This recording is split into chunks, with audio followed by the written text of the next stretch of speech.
Hello and welcome to another edition of After the Whistle, Wednesday, June 29th. Man, June just came and went just like that. Thank God. All the birthdays out the way. And all the birthdays. Yeah, man. June's the worst month for me.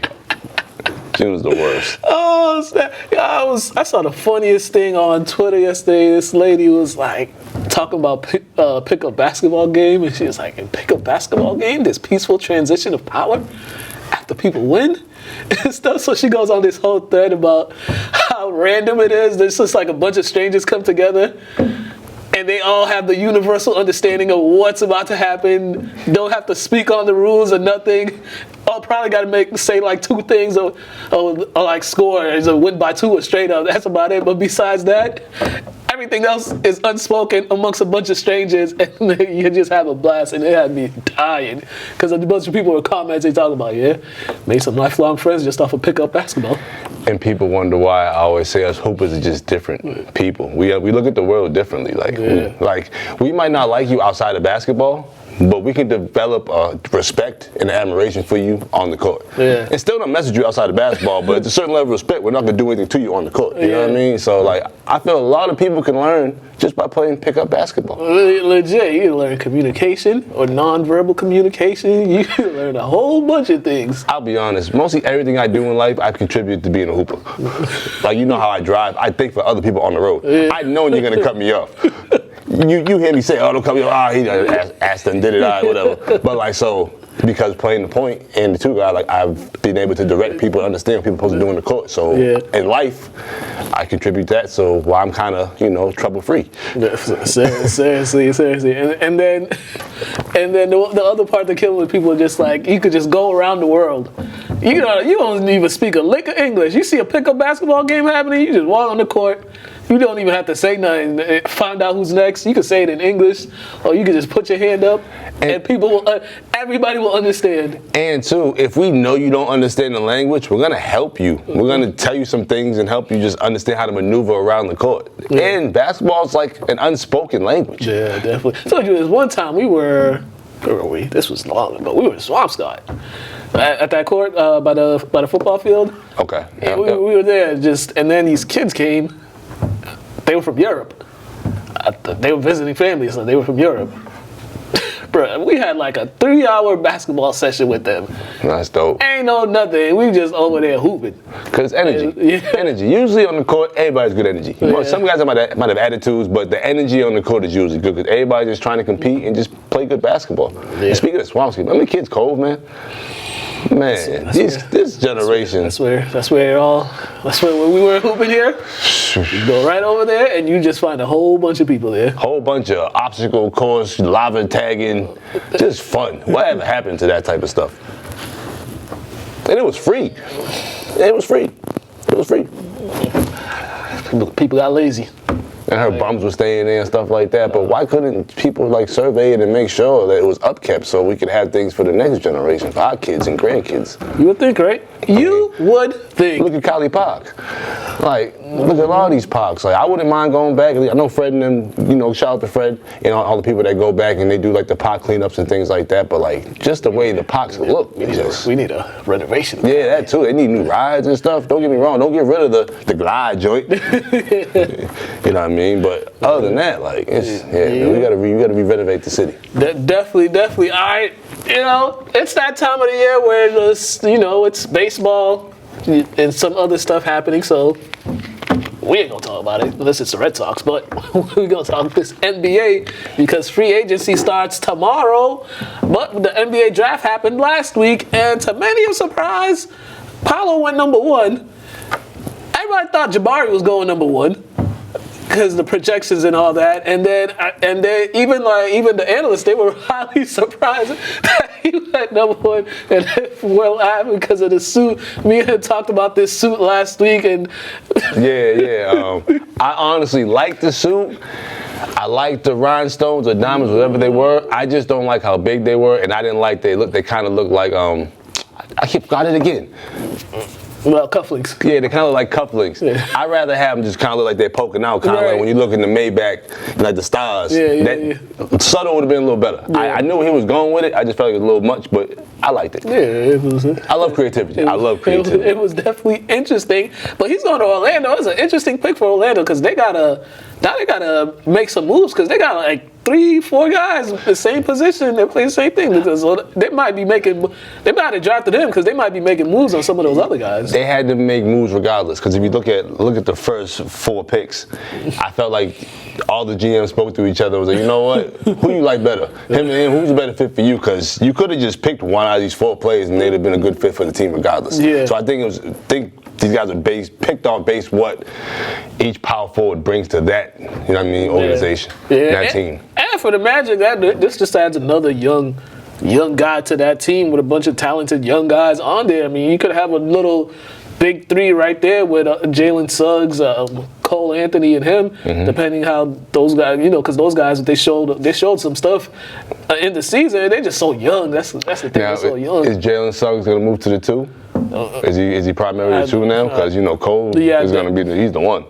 Yeah, that might be the case, unless they switch him off here and there. Yeah, I mean, there's no issue with Suggs handling the ball, but I just feel like he's big enough to play the 2. Yeah, I think you're right too. And then you look at Powell's size too. He's just like, I mean, you just can't pass up 6'10" with the type of potential that he has, like that 6'10" with size. The other 2, Chet and Jabari, they're big, but it's the size, and they're kind of smaller frame and stuff. And this is the only thing I worry about. Because, when you got guys that are so heralded and they're bigger, like kind of stockier, there's some semi-injury prone-ish. And I'm hoping nobody gets injured. But I just feel like the wiry guys that need time to build up, they're not as injuries prone. Yeah. But, as you said, the first one, all these teams picked up some great guys. I mean, Chet, I think he's going to be a serious, really good NBA player just because of the skills. He plays defense.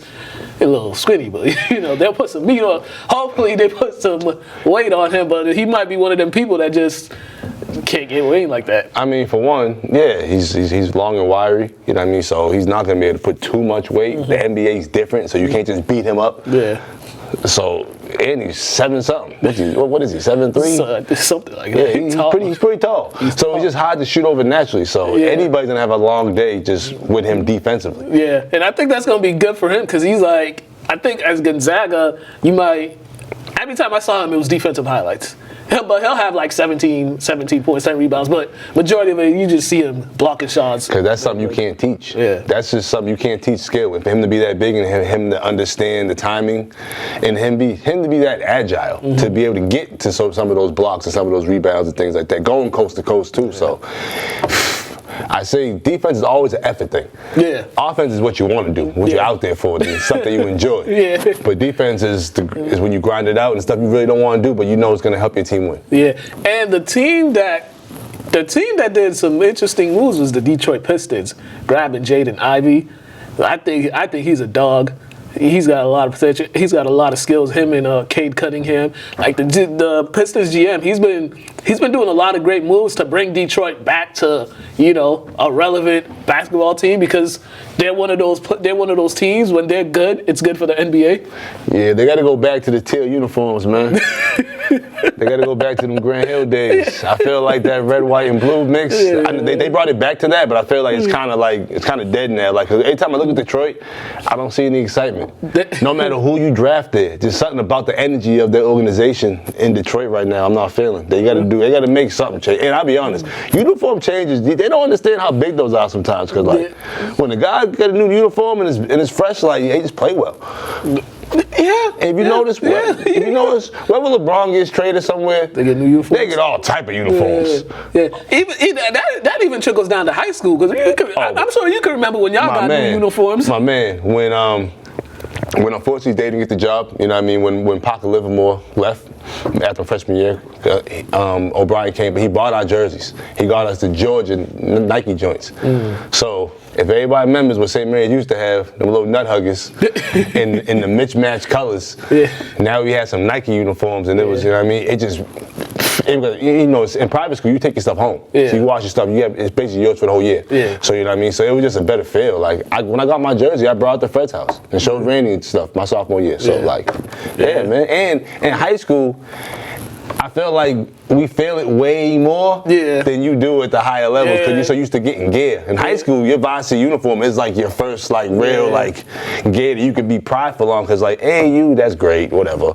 But like high school basketball, varsity high school basketball, please, bro. And you know you want to go to a opposing arena looking fresh too, coming in fresh and then do the socks and sneakers. You know what I mean? If you do the headbands and wristbands, I don't do much of that. I did do the headband for a little bit, but I can't do none of that. Yeah, but sneakers, you already know. the whole get down, and then and also in this draft, the Celtics they drafted J.D. Davidson, that's his name, right, from Alabama. Yeah, good pick. I mean, they didn't have much to pick from, so that was the best pick out of the litter, from what they could grab. Yeah, and he seemed like a very athletic, energetic player too, from the highlights I saw. The only problem is, are they gonna use them? Because the Celtics are known for picking these guys that could be vital pieces to the organization, and they just throw them in the D-League and they ship them somewhere else. Yeah, that's it. My biggest one was James Young. Yeah. From Kentucky. Because the time they gave him on the court, he was productive. He was efficient, and then you just never heard from him again. He just like faded out. I ran into him at the Red Claw joint on my workout and didn't never see him again.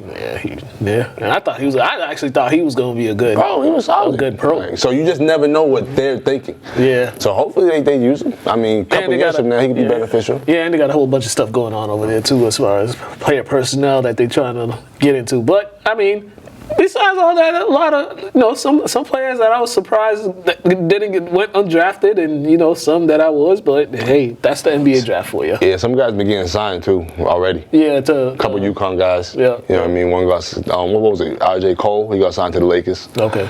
Yeah. And I forgot the other one. But there was 3 guys from UConn.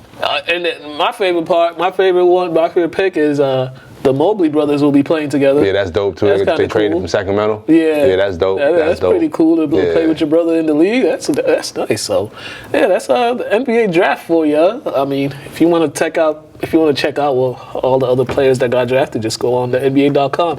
All right, the NBA is the biggest soap opera in sports, especially NBA offseason. So we already got stuff going on. John Wall, who hasn't played since the Obama administration. That's the last time he's been on the court. He opted in his contract, and he agreed to a buyout, and he's planning on signing with the Clippers. I haven't seen him play in like 4 years. And I just don't know how he had the benefit. He had the benefit of sitting out, so he might be fresh. Yeah, he's been working out a lot. I've been seeing him. He doesn't look anything other than John Wall. Yeah. He's not super old. He's not super old. He understands the game. He's healed from his injuries. He's been grinding out with Mike Beasley and them, so he'll be fine. Interesting sign, but for the Clippers too, because that's another team. They're going to be, when the season starts, they're probably going to be picked to be one of the favorites to go to the finals, just because all those guys coming back healthy wise, so they got a whole lot of talent, and then we'll see what they're gonna do for free agency. But also with John Wall,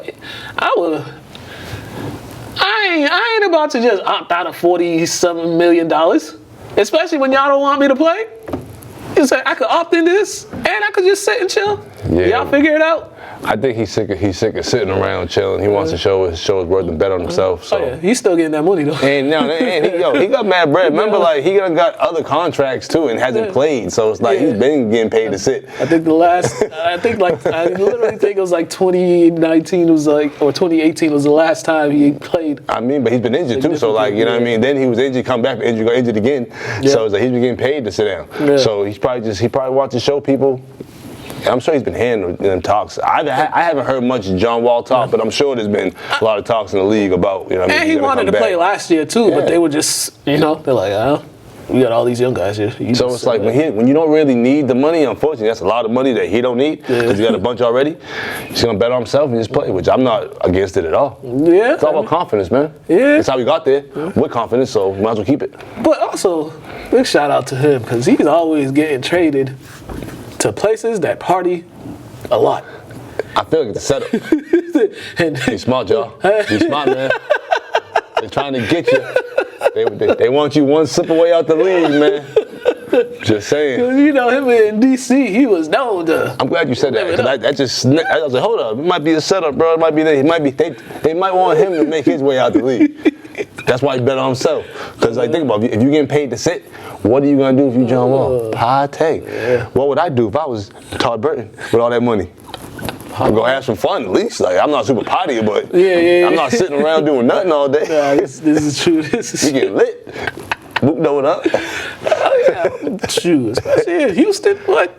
Oh man. Oh, they be reading about me in the paper all the time. Spotted at this nightclub. And another one. 2 other players opted in their contracts, which these guys are no fools. You know, Kyrie Irving, he opted in because ain't nobody about to just walk away from $37 million. And I think they should be working on a new contract or talks of a new contract, because I think it's 1 year left. He has 1 year left on that deal. I told a lot of people, I didn't expect him leaving home. Like, for him to go through all this and try to get home, and him to just leave like that, it's like, all right, he might leave in the next year or 2, but he's not just going to abruptly leave home like this. And $37 million. Yeah, nah, he ain't like, I ain't gonna lie, Kyrie getting them grades up there, man. I'm sure this season stressed him out. So, he want to chill out, but he wants to have a regular season next season without any nonsense. But COVID comes back around, it seems like. The Nets haven't had a regular, like a normal season since those guys got there. I read somewhere they said in the years that they've signed Kyrie, Durant, that they signed, I think Kyrie's played a total of like 34 games in the 3 years, and Durant, he's played like 90, 92. But granted, that 1 year he missed the whole season, and then he missed a whole bunch of time this year. So it's like, gotta get those guys on the court. Yeah, man. I mean, the Nets gotta talk to New York. That was partially New York's fault for doing things, you know, that a lot of states weren't doing. Oh no, I'm not even talking about COVID. I'm talking about injury. No, you talking about Kyrie's injuries not playing the game, or just everything? Injuries. Okay. Because you know he missed a lot of games, so I wasn't sure like that was because him only playing 30 games. I feel like that they're adding in the COVID stuff too. Oh no. It's been 30, 34. Like it's 34. Hey, Nets, y'all know what y'all signed up for when y'all got them. So don't be complaining to us. They need to figure out a way to make that bench a little stronger, or figure out a way to keep them on the court. They need to talk to Phoenix training staff or something. They're the ones that always get the players on the court. And then Westbrook. You know, there was rumors of him being traded, but he opted in as well. 44 million or something like that. You see him singing on his do you see that video? I have not. He's over there singing on his IG and stuff. Oh, okay. Yeah. Well, but for the Lakers, I mean, it's no surprise that he was going to stay with the Lakers. He don't want to leave. He's home. For one, the man he didn't have his best season, but he didn't have an awful season. He had a year he had to adjust to a new situation. He's playing with a man who does almost the same exact thing that he does, but the man he's playing who does that slows the game down. Yeah. He speeds the game up. So they just got to figure out how to use them both in the right situations throughout the game. I didn't think the biggest problem with the Lakers is on court. It's everything else. And it just trickles down to the Lakers, like behind the scenes, like management and all. It's just been disarray. They have no stability at all. And they won that championship, but even with that, there was like all chaos and stuff. You know, they had Magic Johnson for a little bit, and he was just like, "Oh, I'm out of here. Y'all talking behind my back." And then you got I forgot about that Magic stuff. Right? Yeah. So you got the GMs, or the presidents that. They don't know what they're doing. It's like the whole organization is just not really stable as it used to be. It seems like a power struggle. It seems like people don't know their roles anymore. And when Jerry Buss was there, they knew their roles. Yeah. Because he made sure you knew it or you kicked rocks.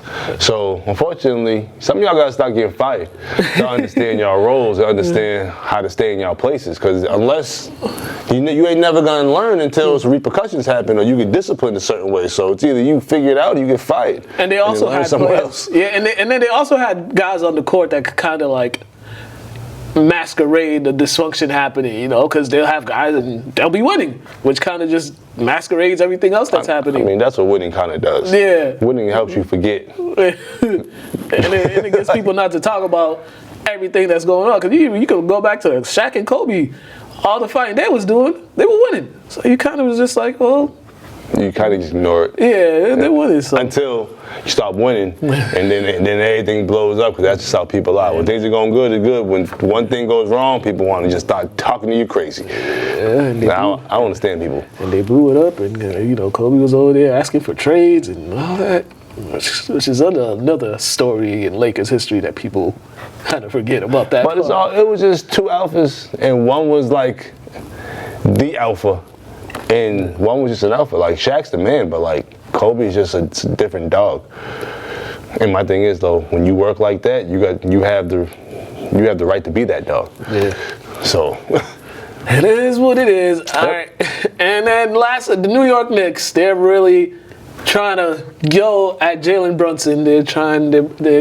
They're making a push to sign him. They traded Nerlens Noel and Alex Burks to clear up like $19 million in their salary cap space. So when free agency starts, they're gonna offer him like a $110 million contract. And somebody said, "This is typical Knicks. This is typical Knicks. They're gonna do that. Jalen Brunson's probably gonna come in, and then it's just gonna be the same Knicks. Because no matter how good a player is, it's just the Knicks." There's like that bad cloud over them. I mean, look who their owner is. Crybaby James. He can't physically do nothing to me. I'll beat the brakes off him. But like, he don't even respect the legends of the Knicks. And then it's like, I don't think he's even in tune to what's going on in the NBA. No. To be honest with you, I don't think he's really in tune. Just because they made the playoffs a couple years ago, but like, I don't think he's in tune at all. And like, yo, where's Rick working at? Cause I think he just resigned from Camden. It's my man. What he's trying to do with the Knicks. No. He's here. He already here. Man, he already there. Oh, you ain't man, the Knicks are good, man. they good, bro. Like, damn. Oh, I thought I sent you that one because remember when you told me he's resigning and stuff like that? Yeah, like a couple days later. That's when it happened. They're good, man. Yes. Oh man, Knicks, y'all good. Yeah. Now, question: is that tampering, or that's just like giving the Pops a job and this that's whatever? Not tampering. All right.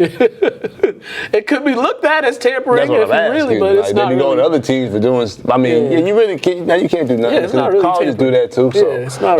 That's your way of not tampering. Yeah, but third party bridge. But this free agency is like, I think Jalen Brunson's like the high-profile guy right now. He's a steady point guy. He's a steady point guy that deserves a starting role. I think he's starting the team. I think he can too. He's like I feel he's like a better Andre Miller. He's like that can shoot.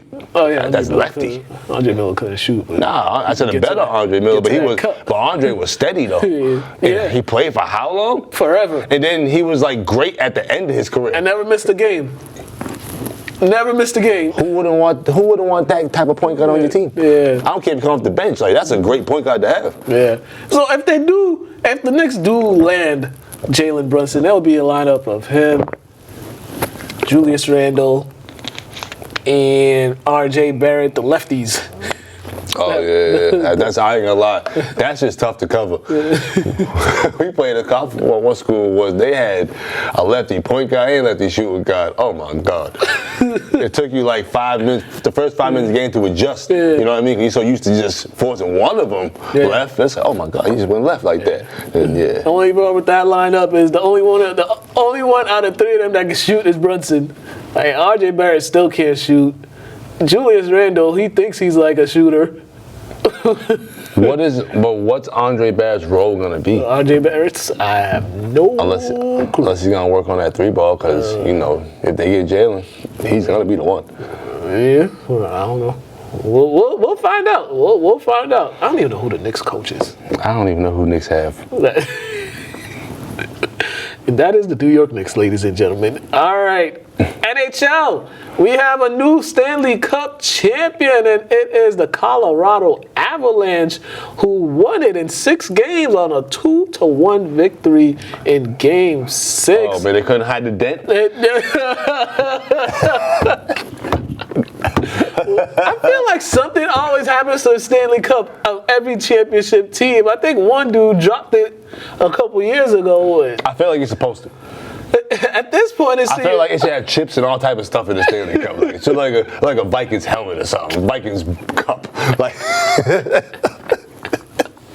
I mean, for it to travel so many places and for it to be so like almost spotless, nah, bro. Somebody put a chip in it. Yeah, for the Avalanche, I believe this is their first Stanley Cup in a while. And they stopped the three-peat by the Tampa Bay, even though they were down 1-0 early on, and then the second period was pretty much won the game for Colorado. They scored 2 goals in that, but stopping a three-peat is something too, because there hasn't been a three-peat in sports in a while.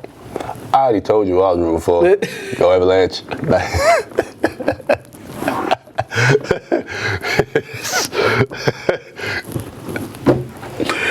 No, but yeah. I lost my train of thought, man. Anyways, yeah, congrats. I'm gonna be out here crying this episode, Jesus. I lost my train of thought, so I can't continue with my hockey. It's because the Avalanche just knocked your brain cells. That's what happens, man. Oh, man. But congratulations to the Avalanche winning it in 6 games. This was a much needed. Now, question: do they really travel around with the real Stanley Cup? I believe so. Why would they do that? I have no idea. Why don't they just give them I think they do it with the NBA? I feel it's giving you just like one that's almost identical. So if something does happen to it, you know what I mean? Like I just don't. That's whatever. You know, some sports don't make sense to me. Some stuff they don't make sense. Yeah.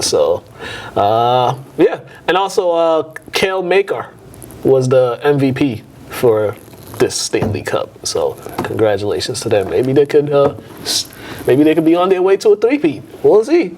I know it hasn't been winning sports. It's gonna be a lot of shaving cream.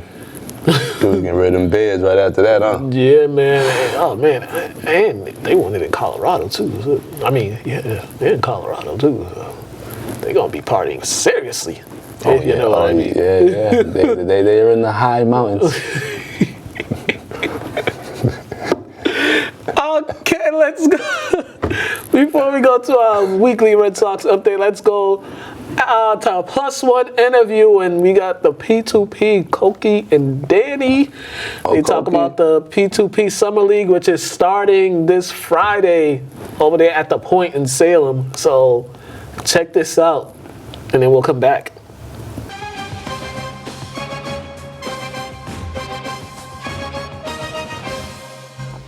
Hello and welcome to the +1 interview. We got some special guests by way of Salem, Mass, and they have their P2P Summer League basketball coming back for year number 5? Year number 5. Yeah, Coky and Danny, how you two doing? All right. Fabulous. Fabulous. That's good to hear, man. P2P Summer League. We are in year number 5. You know, when you think back when you first started this league and now you're 5 years in, about getting ready for another year, man. What's your first thoughts when that comes to mind as the season approaches? Crazy, because who would have thought year 1, it was, it was a prototype. Yeah. I didn't think, we started with 6 teams. I didn't think it was going to blossom to what we have now. Yeah. Well, it is year 5, but technically it should have been year 6, but because of COVID, so we took a hiatus, but yeah, it's crazy. That's what I could sum it up to. Crazy. I didn't think it would be like this. Can you two just talk about how this first came about, the whole summer league, the P2P summer league, how it came about, and how you guys, was it just like a random idea that you guys had? Absolutely. So every year I do a Father's Day cookout, like celebrating single dads and just fathers to get, the praise that we deserve. So we were in my backyard. And somebody, I think I said this several times, he always wants to get credit for putting this crazy idea in my head. Yeah. He said, you know what? I think you should do a basketball league. I said, nah, man, I don't know. Like, it's too much. Because I've done basketball leagues before. Yeah. And football league. So then I was like, a basketball league. I was like, maybe. Let me think about it.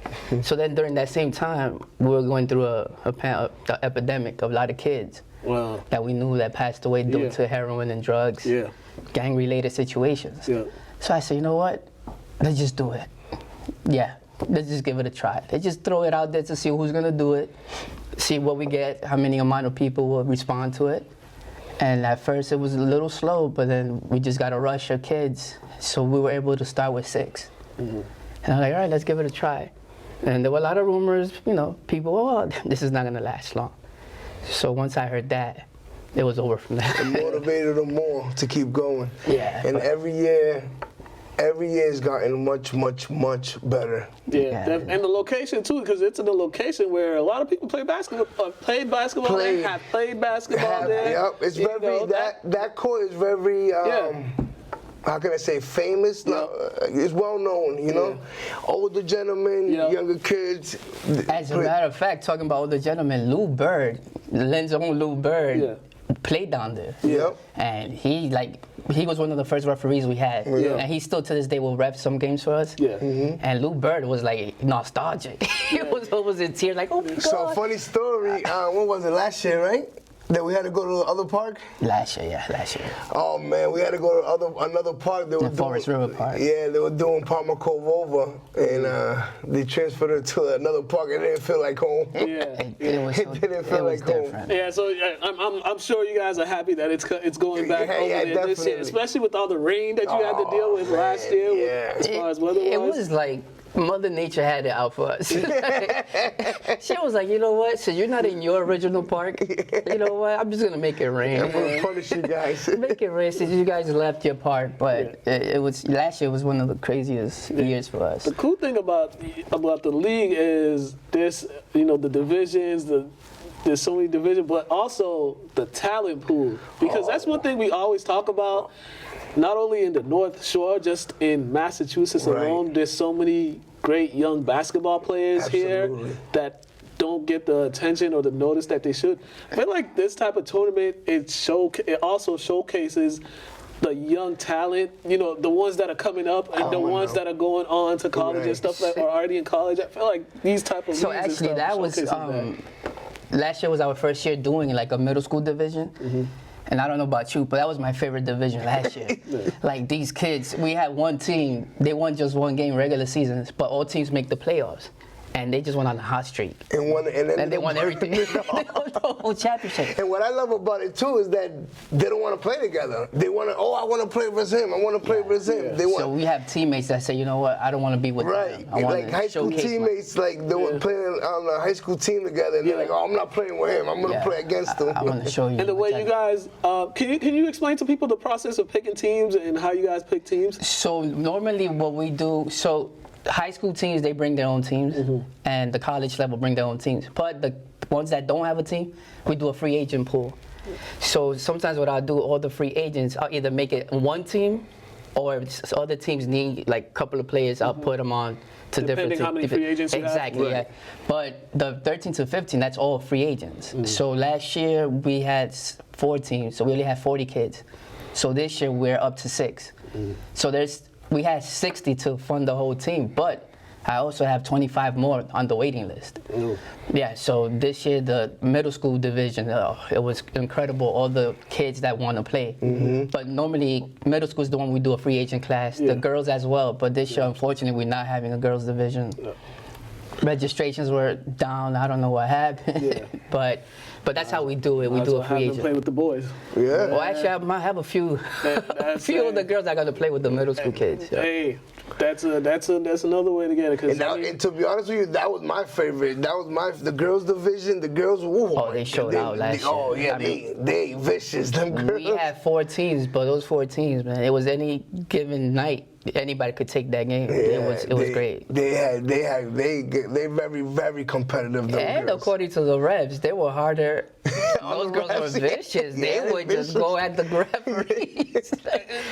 Me and my friend talk about this. One thing with girls, as far as sports and competitiveness, girls, you know, the boys, sometimes they'll be too cool for a little while. They'll come in the game. They'll just, they'll be chilling. Yeah. And then when it gets really time for them to turn up, they'll turn up. Yeah. But with girls, if you get a girls team and they know they're head and shoulders above another team, there's no messing around. No. It's just like off the bat. Yeah, they competitive.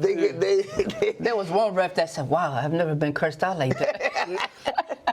I just looked at him like, wow. Them girls do not play around. Well, that just goes to show you the impact that the league has because they're taking this seriously. Right. Nobody will let. Definitely, that's one thing I can say. They do take it serious. Are you guys just happy the the overall interest that you guys are gaining every year? Because it seems like, from the first year when I came that first year, I almost had to slap somebody for getting it. That's another story. That's another story. But the interest from all these players that want to be a part of the league, that want to be playing, even especially for the players that are coming back from college, that are home from college, that wanted to be a part of it. Did that take you guys by surprise? Just the overall interest that a lot of these players wanted to compete and be a part of this league. So after the hiatus due to COVID last year, I start marketing like in January. Mm-hmm. I've seen. Doing it the right way. So all of a sudden, I'm like, wait a second. I got a school from Cambridge. Wow, another school from New Hampshire. Like Salem, New Hampshire. Lawrence. I'm like, Andover. I'm like, whoa. Oh, the word is spreading. Mm-hmm. And I'm like, Jesus Christ, this is getting something that started as a crazy idea to just like for the kids in the North Shore area. Well, that's still considered North Shore, but within Salem and Lynn, for it to expand the way it's expanded, I'm speechless. It's definitely a God blessing. And what I love about it is everybody's there. Mm-hmm. Like that's the whole point of it. We try to get these kids off the street, and while the games are on, everybody's there. So there's really nobody in the streets, Mm-hmm. So everybody's watching the games, and the crowd's just getting bigger and bigger. There's a video going around that went viral, and it looked like it was like 5,000 people there, easily. It's amazing. I love it. Yeah, I say summertime basketball is one of the most exciting parts of the summer. Is that summer hoops because and you guys do it at a time where people are coming home from work. And so, the people coming from home, they can make a pit stop there, watch a game, and then go back home. And that's such a great thing. And it's a God blessing that we never had no incidents, no violence, and that's what. And that's what's the 5 years of it. We had little skirmishes, but nothing. For it to be quote in the Point neighborhood, a very bad neighborhood, to have we could count in one hand little skirmishes we've had, and it's like wow. This is what we're doing, like because that's essentially why you guys started that thing. Is that just to get these kids off of it, away from the violence and stuff. And it's been going 5 years, man. My biggest compliment last year in the championship was from the police chief. He's new in the Salem area, and he goes, "You do this every year?" I'm like, "Yeah." He like, "With no incident?" I'm like, "Pretty much." He's like, "You know how many people are here?" I'm like, "No, I don't keep tabs on that." He goes, "Well, I did." We have 327 people here. All types of people, and that's the respect they have for the league. We have like rival gang members, all in the same part. But just because of the respect that they have for P2P, they put it to the side. We have even grandparents, kids, anybody you want to name. But he said, wow, this is amazing. 327 people in this little area with no issues. Everybody enjoying. I'm like, that's the goal. That is the goal. Absolutely. That's the goal. Absolutely. Because you think about it, this is what you expect from somebody. This is what you want to get in the summertime. You just want everybody to come, everybody come meet new people, to hang out with people that you haven't seen in a while, talk to people, just have an overall good time without worrying about anything. And those 4 hours that we have those kids there, at least we know they're not getting into trouble. They're not doing stuff they're not supposed to do. Like, all right, we are busy doing other things, but I know those kids are there. And nothing's gonna happen to them because. So for me, the best thing about these types of leagues is you who the serious basketball players are on the high school level, and then after that league, when the basketball season comes around and you see someone having success, you be like, we had him in our league. Right. Thanks to him, him and I've been to easily over 40, 50 high school games since we had that league. We travel everywhere for these kids. A little bit more. Probably more, we travel everywhere with these kids to get to know them better and them to know us. I had one high school coach told me that because of the league and with the competition in the league, it helped his school during their regular season. Right. their toughness. Yeah. When they started, he said like around a 6, and because they played in the league, their toughness went up to like 8, 9 levels because they were playing with. It was like every game they had, it was against competition. Yeah, so. and you know the crowd is not gonna take it lightly on you. You know, that's about mental toughness. Yeah, definitely. That's summer basketball. All right, man, time's flying. We gotta get out of here in a couple minutes. But before we get up out of here, please let everybody know when the league starts, the days the games are played, and where. So we're located at 50 11th Street in Salem. P2P will be starting this year, July 1st, and we normally run till August 14th, Wednesday through Friday from 6 to 10. We might push a little bit more depending how many games, weather permitting, but we're going to start July 1st, which is a Friday, 6 o'clock. 50 11th Street in Salem, Massachusetts. the Point neighborhood. The zoo, aka the zoo. The Point Zoo. Make sure you check it out. And also, social media, plug in if they. Instagram P2P_basketball, and Facebook is my name, Coky Espinal. And me is Instagram is Danny Dose and Facebook is Danny Dose. All right. Snapchat Coky173, just in case. I hardly do anything on Snapchat, but if you want to hit me up, right. Coky173. July 1st, make sure you go down there, check out the P2P. It's really exciting basketball. Make sure you're there too. You know, He makes his appearance. Yes, he does. I'll be there. And I Yes, he appreciate does. you. He was the first one to give me an interview Yeah, ever. I remember appreciate that. the Mukala. I appreciate that. That was awesome. I know, anytime I get to watch basketball, I'm there. So I'll be there too. I'll be making appearances. Y'all players better have your interview skills ready. Yeah, right. You guys been watching Plus One. Have a great one. Thank you for having us. No problem, man.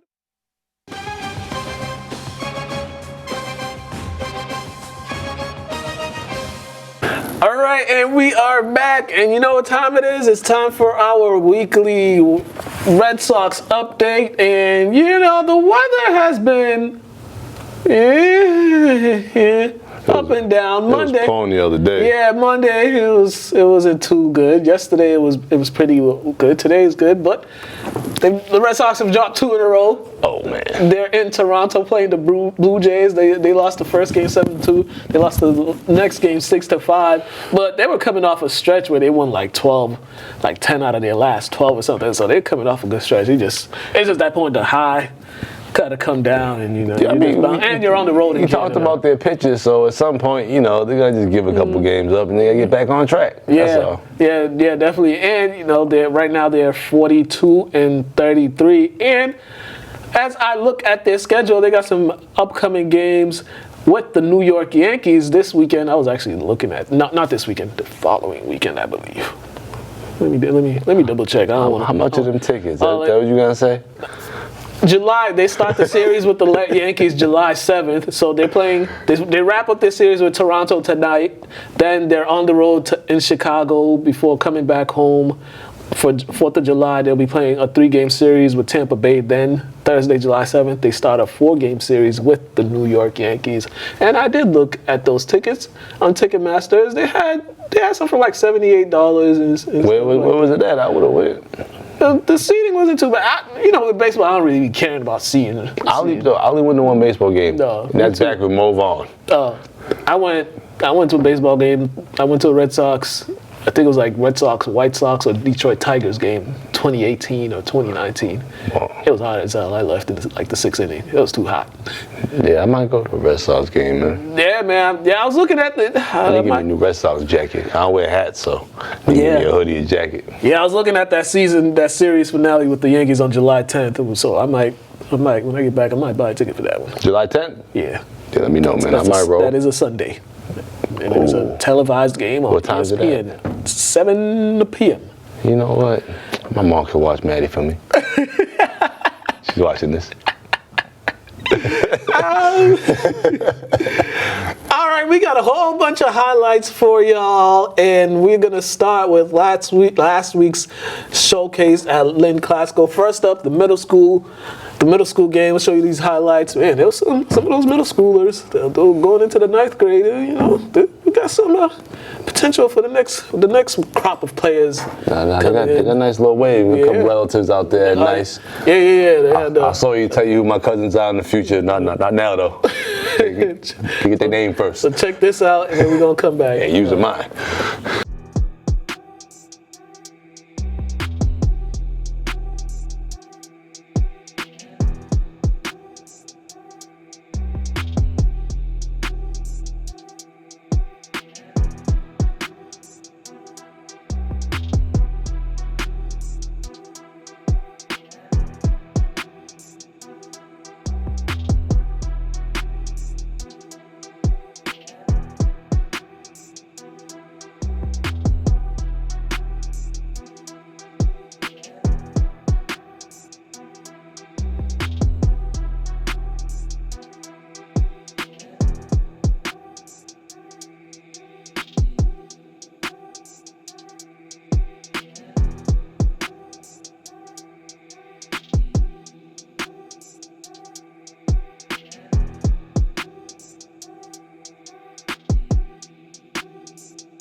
And we are back. All right, next up is the high school game. This was also entertaining for me. So check this one out.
Well, we are back. All right, lastly, the college game.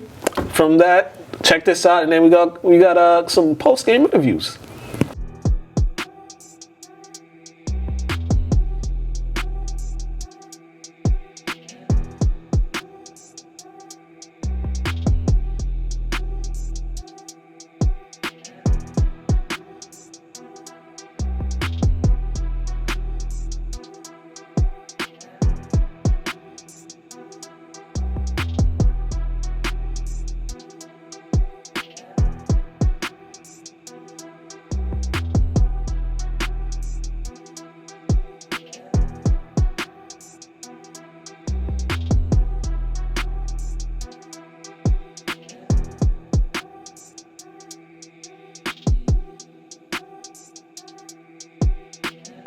All right, and we are back. As you all know, again this week started Sunday, so you know how he's still a little salty because they ain't have the All-Star game his senior year. So I'm gonna. That's the only thing I'm gonna forever be salty about. Because my thing is, I told you the other day, like my generation, like we were like the only kids that were like put in the paper early from like CYO and the Wildcats. So like they read about us for 6 years, bro. And all of a sudden we don't get the Gainers game my senior year. And you have it the next year and the years after that, like the years before that, man. That's why like I don't like the subtle disrespect that the city gives us, my generation, bro. Like, I know they were sick of hearing about us for so long, but so what? That was our last hurrah. Every time I bring up the Gainers game each year, he gets riled up. Yeah, man. They had that sorry football game, but they ain't gonna have us. We was actually nice. You know how many champions would have been on that court?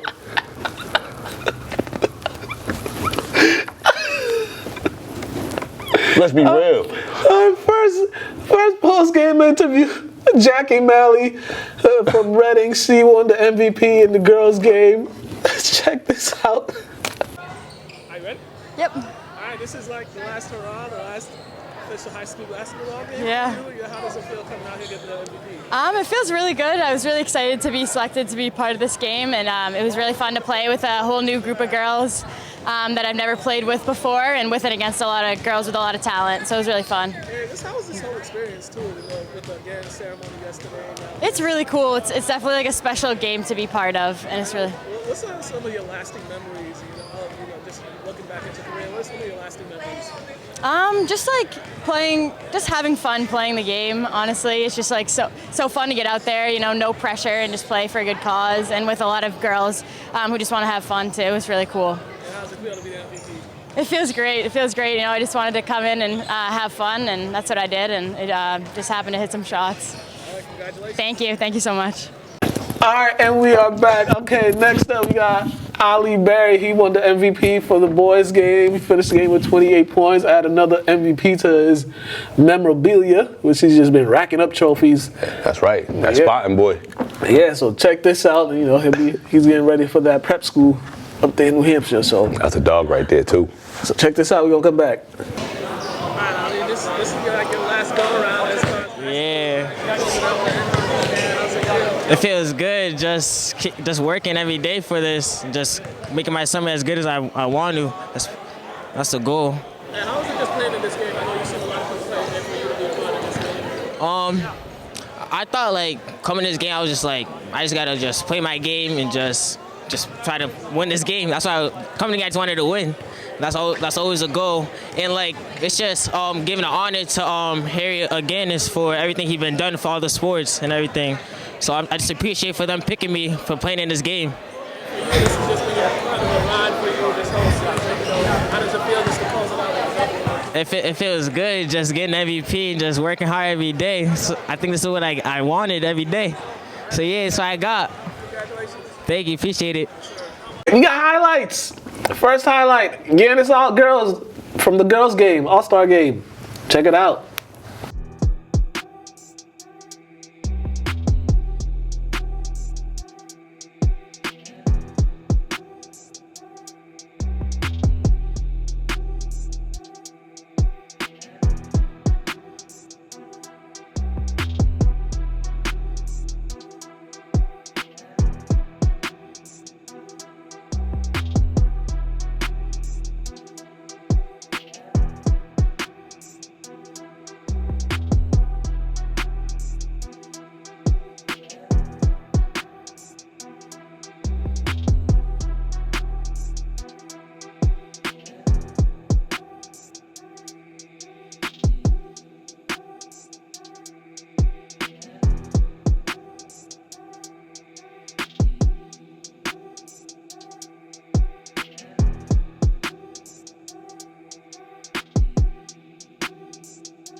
All right, and up next is the boys game. The boys game was entertaining. One, they had, there was a couple guys we knew from there, Dexter. Yeah, shout out to Dexter, man. This one On kid the Riviera. this one kid from Swampscott, I think it was like Conan or something like that. He hit the dude with the mean heave.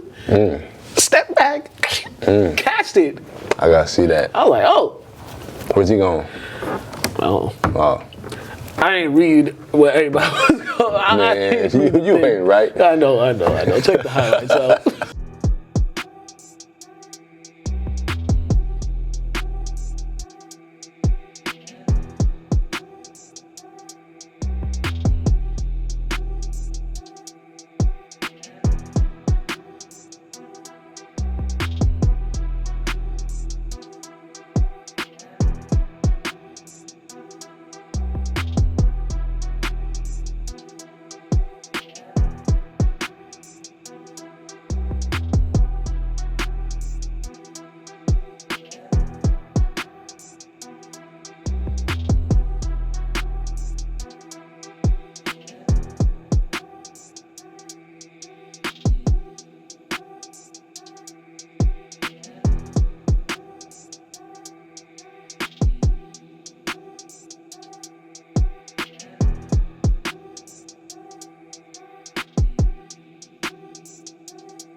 right. And we are back. All right, some Summer League highlights. Check these one out.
I don't know what it is about St. Mary's court, but every time I go there and see and Tyrese plays on that court, he just puts up 30 plus. I don't know what he loves about that court, but every single time I've seen him on that court. You talking about St. Mary's? Yeah. It's a comfortable gym. Yeah. It really is. You got just the hoops are some of the best in the city. It's just the depth perception isn't as far like English is. Like look at that fire wall. Like St. Mary's is kind of the gym you want to play at. And it's warm, it's comfortable. It's hot actually, but for hoopers though, it's comfortable. Well, during hoop season in the summertime. Woo. Oh yeah. But for practices, oh my God, it's always freezing in there. I will never understand it, but you know, private school is. Yeah. They only turn that heat on when they need to. All right, and we are back. Okay, we was gonna show you some throwback highlights, but I think we've given you all enough highlights. You can catch these throwback highlights on the Instagram page and all that. All right, it's 4th of July weekend actually. The studio's closed on Monday, July 4th. Oh, I was gonna say, technically. Yeah, I won't be here. He won't be here. Pedro won't be here either. Nope. Everybody gonna be barbecuing and all that. You know, once again, Congo Independence Day tomorrow. 60-something years of independence. Oh, for real? Yeah. That's dope, man. I think it's 60 actually. We're in 2022. Yeah, it's 60 years. Yeah, we need to get a list of like each country when their Independence Day. Because every country got their own Independence Day, which is dope. I just would like to know them all. I'd like to know. Appreciate the world. What tomorrow? June 30th, 1962. Okay, that's dope, man. Yeah. So shout out to that. Be safe for this 4th of July weekend.